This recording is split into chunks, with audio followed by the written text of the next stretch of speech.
Good morning students. I hope you all are doing well. In our previous video we discussed about the preparation of soil. Now in this video we discuss about our next step, that is sowing. अब हमने soil को prepare कर लिया, हमने अपनी field को जो है प्रिपेयर कर ली। अब जो हमारा नेक्स्ट स्टेप आता है वो आता है सोइंग का। सोइंग का मतलब होता है बोना। हम सीड्स को बोते हैं ना खेत में।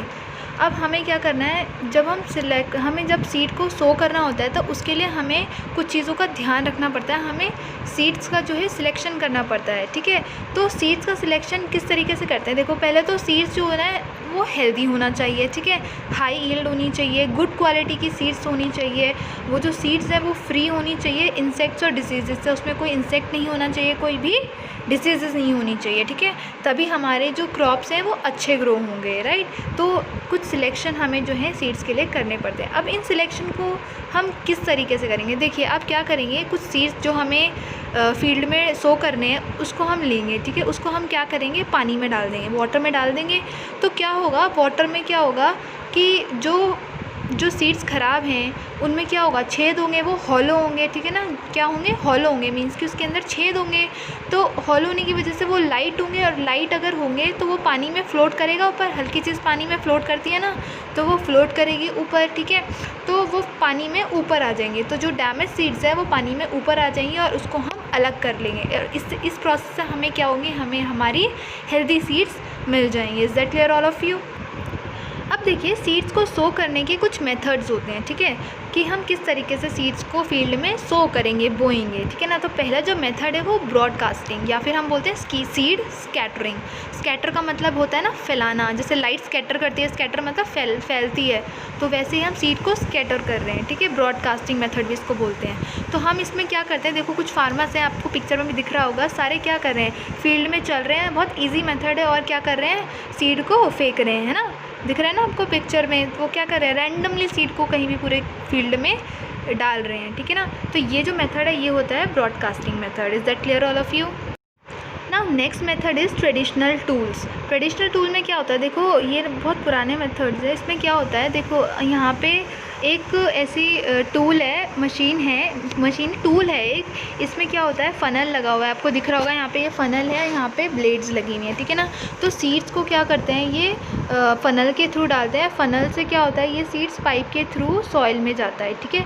पाइप के थ्रू सॉइल में चला गया ये। उसके बाद देखो यहाँ पे जो ब्लेड्स हैं वो ब्लेड्स क्या होते हैं, सॉइल में जाती हैं, सॉइल को खोदती हैं, और उसमें हम सीड्स के थ्रू जो है, सीड्स को पाइप के थ्रू नीचे आता है और सॉइल में हम डाल देते हैं, ठीक है ना। इस तरीके से हम क्या करते हैं, इस मेथड को, इस टूल को हम यूज़ करते हैं। ट्रेडिशनल टूल्स ये हैं, ठीक है। इसमें हम फ़नल का यूज़ करते हैं।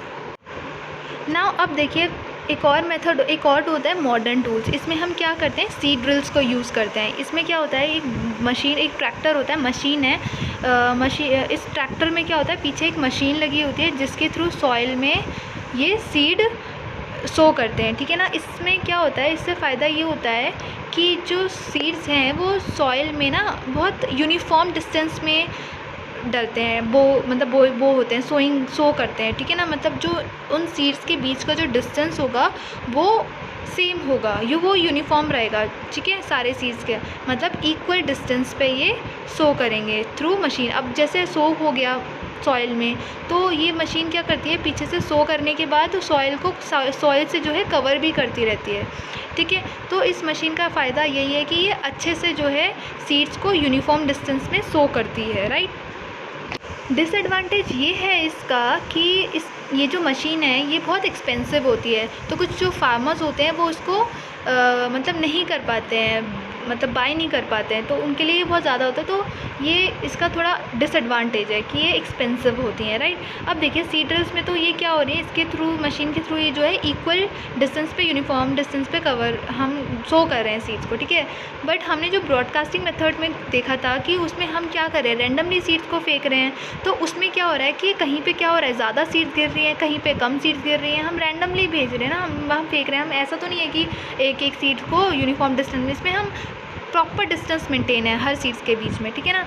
और इससे क्या होगा, जो हमारी ग्रोथ भी होगी वो भी अच्छी होगी। अब उसमें क्या होता है, ब्रॉडकास्टिंग में एक जगह इकट्ठी हो गई है, कुछ सपोज़ यहाँ पे क्या है ज़्यादा सीड्स गिर गई हैं और कहीं पे है बहुत ही कम सीड्स गिर गई हैं, ठीक है। तो देखो होगा क्या, जहाँ पे ज़्यादा सीड्स गिरी होंगी ना वहाँ पे उन प्लांट्स के बीच में ना कंपटीशन होगा। कंपटीशन किस चीज़ का? न्यूट्रिएंट्स का, मिनरल्स का, सनलाइट का कंपटीशन होगा ना। अब एक जगह पे ही सारी चीज़ें गिर गई है तो अब कंपटीशन तो होगा ही। सपोज़ एक जगह पे कहीं पे आपने चीनी गिरा दी है, ठीक है ना, आप उस चीनी को लेने के लिए इतनी सारी जो चींटियाँ हैं वो वहाँ लग जाएंगी, उस खाने को खाने के लिए आ जाएंगी सारी एक साथ, है ना। तो जहाँ पे एक साथ बहुत सारे प्लांट्स इकट्ठे ग्रो कर जाते हैं तो उनके बीच में भी जो है कंपटीशन होता है। किस चीज़ का कंपटीशन होता है? सनलाइट का होता है, वाटर का होता है, मिनरल्स का होता है। और इस वजह से जो है वो प्लांट्स की ढंग से हेल्दी ग्रोथ नहीं होती है, ढंग से ग्रोथ नहीं होती है, राइट। इसीलिए इसका फ़ायदा ये है सीड ड्रिल का कि इससे जो है सीड्स जो है हमारे प्रॉपर डिस्टेंस पे, यूनिफॉर्म डिस्टेंस पे सो होती हैं। इससे हमारा क्या होता है, टाइम भी बचता है और लेबर भी बचता है, बट ये थोड़ी एक्सपेंसिव होती हैं। अब देखिए यहाँ पे सोइंग हम दो तरीके से कर रहे हैं, डायरेक्ट सोइंग कर रहे हैं, ट्रांसप्लांटिंग कर रहे हैं। डायरेक्ट में मतलब हम डायरेक्ट सो कर रहे हैं फील्ड में, ठीक है। अब ट्रांसप्लांटिंग में क्या होता है कि हम डायरेक्ट ना करके उसको पहले हम नर्सरी में ग्रो करते हैं, ठीक है ना। देखो हमने यहाँ पे क्या करा, छोटे छोटे प्लांट्स को जो है पहले ग्रो कर दिया, उसके बाद जाके इसको फील्ड में लगा दिया। इससे क्या होता है कि हमें पता चल जाता है कि पहले ही कि हम देख लेते हैं कि कौन से इसमें से हेल्दी जो है हेल्दी प्लांट है, कौन से इसमें से हेल्दी है, कौन से इसमें से ख़राब है। जो डैमेज वाले होते हैं उनको हटा देते हैं, जो अच्छे वाले हेल्दी होते हैं उनको हम फील्ड में प्लांट कर देते हैं, राइट। ऐसा जनरली जो है राइस के उसमें किया जाता है। तो ये भी जो हमें दिख रही है जो प्लांट की भी है जो है राइस का ही ट्रांसप्लांट हम कर रहे हैं। आई होप आपको सोइंग की प्रोसेस भी अच्छे से समझ में आई होगी। कहीं पे भी डाउट आ रहा है आप अपनी क्वेरीज़ को पूछ सकते हैं। वीडियोस को बार बार देखिए, फ्यूचर के लिए उसको सेव करके रखिए, जब भी आपको ज़रूरत पड़े आप देख सकते हैं। I will come again with the new videos of this chapter. Till then, take care, stay home, stay safe and thank you.